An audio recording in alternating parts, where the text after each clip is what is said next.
Hello everyone and welcome into this KREM 2 Plus live stream. I'm meteorologist Thomas Patrick, and we've had one of our first weather impact alert days issued in nearly 3 months for the inland Northwest. It's been a pleasant springtime up to this point, but now the summer heat is going to be here as of this weekend. And if you are watching us over the weekend, hopefully you're enjoying yourself up to this point, but finding a way to stay cool during this hot stretch of weather. And it's not just going to be 90 degrees for the first time this year, but we're forecasting about 95 degrees and above. Even triple-digit heat is now looking likely for this upcoming Monday, June 9th. We're recording this on June 6th, which is Friday, and the heat has been increasing all week long, and it continues at that pace. But it is looking like Monday is going to be our hottest day of this heat wave upcoming for us here, and that's why that is the day that we pick out for our weather impact alert day.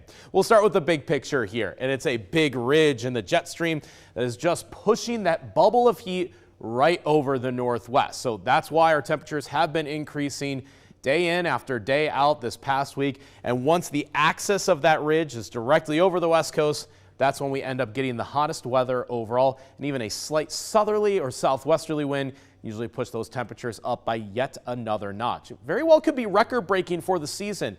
If this was the weather pattern that we had in late July or early August, we'd be talking about widespread 100-degree heat.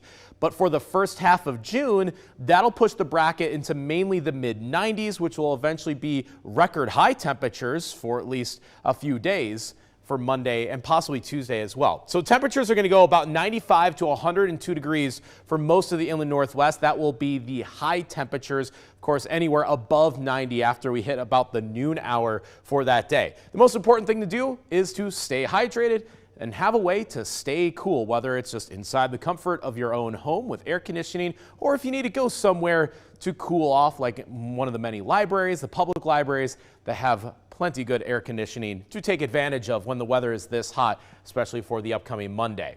So this should be our hottest day so far this season, early in the summer season that it is, at 95 in Spokane. You see 92 on the Palouse, but 102 in Moses Lake. It is Central Washington that will end up the hottest overall, from 100 in Omak, about 100 to 102 in Wenatchee and Chelan, and as warm as 106 degrees in the Tri-Cities. The lower Columbia Basin in southern Washington is always the hottest during these heat waves, so it's a good litmus test to really explain exactly how hot the maximum temperatures can be during a stretch of weather like this. But even 95 degrees would be a record high for Spokane. So on Monday, June 9th, this is our weather impact alert day. At 95, that should break the record of 93.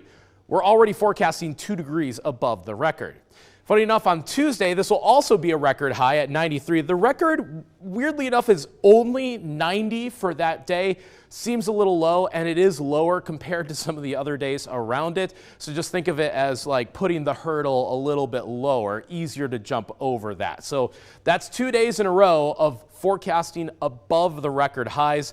That's why at that level, it's worthy of that weather impact alert day, even though 95 in the summertime certainly is common enough for us, but it's also the first time that we're going to be at this level. So it might feel a little bit like a shock to the system.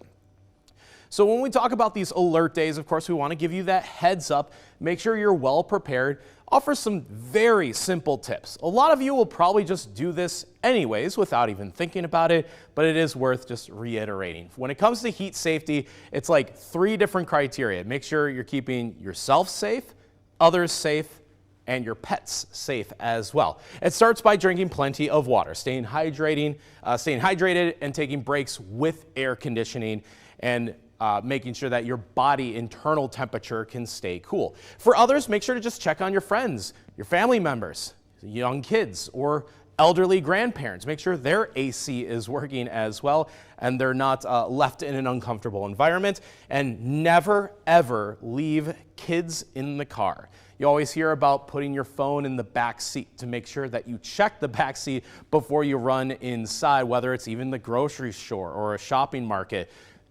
It's not like, don't even leave kids in there for a couple minutes, because the temperatures inside a car can rise so fast. That is very, very dangerous.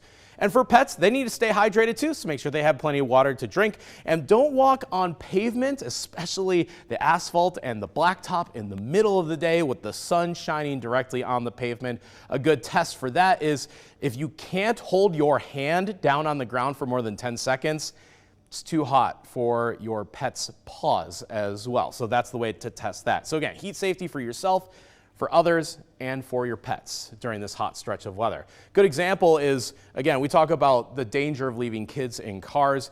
The internal temperature of those cars can rise so fast. So let's use the example of when it's just 90 degrees outside, not even just 95. And after 10 minutes, gets up to 110 on the inside of the car, and it just keeps climbing and climbing and climbing. Can be as hot as 130 plus degrees after an hour. And that is why it is so dangerous. So again, never leave kids or pets for that matter in your car. I did this example actually a couple of years ago, back in 2019 when we were in July and had a very hot stretch of weather. It was nearly 100 degrees on that day. So here was the science experiment. In this case, it was 98 degrees outside. This is my car, and I stuck the thermometer inside it, and after an hour, the thermometer was off the scale and over 140 degrees on the inside after an hour. By the way, the pavement temperature, 133, and I drive a black car, and the actual surface of the car was reading over 170 degrees parked in the direct sunlight. So again, the main example of why it is so dangerous, especially inside a car after not just an hour, but even just a few minutes. So keep that in mind. That was when the temperatures are ranging between 90 and 100 degrees. That's basically where we're going to be once we get to early next week. For the weekend ahead, on Saturday, a beautiful summer day, upper 80s with mostly sunny skies, and on Sunday, 93 degrees. That will be our first 90-degree day of the year. If you love the summer season, it is great to get outside and enjoy safely, of course. Make sure you have your life jackets if you are hitting the waters. The water's still a little cool, but getting better, especially when it gets this much hotter outside with that summer season. And we'll once again show you those temperatures on Monday, up to 95 degrees, hopefully not too uncomfortable for those that have to be outside for a long period of time. And of course, make sure to wear your sunscreen to go along with it as well. But our hottest locations in the inland Northwest, usually Moses Lake, Omak, and Lewiston, all at 100 degrees and above. So there will certainly be triple-digit heat for the inland Northwest. So this is our first true heat wave of the season. For Spokane, I have 90-degree heat for Sunday, Monday, and Tuesday, with Monday and Tuesday both being record high temperatures, and of course Monday standing out as the hottest in the middle of that time frame. So that's why we have our weather impact alert day for this upcoming Monday here, with temperatures that will be soaring upwards of 95 degrees. So make sure to stay safe in this early summer heat.